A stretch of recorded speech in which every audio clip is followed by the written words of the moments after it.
The Mercedes-Benz Vision Urbanetic has interchangeable cargo and passenger modules.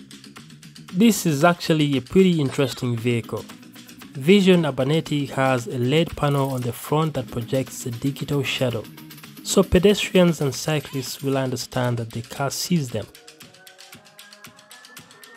According to Mercedes-Benz, the computing platform learns itself, monitors traffic, and schedules deliveries.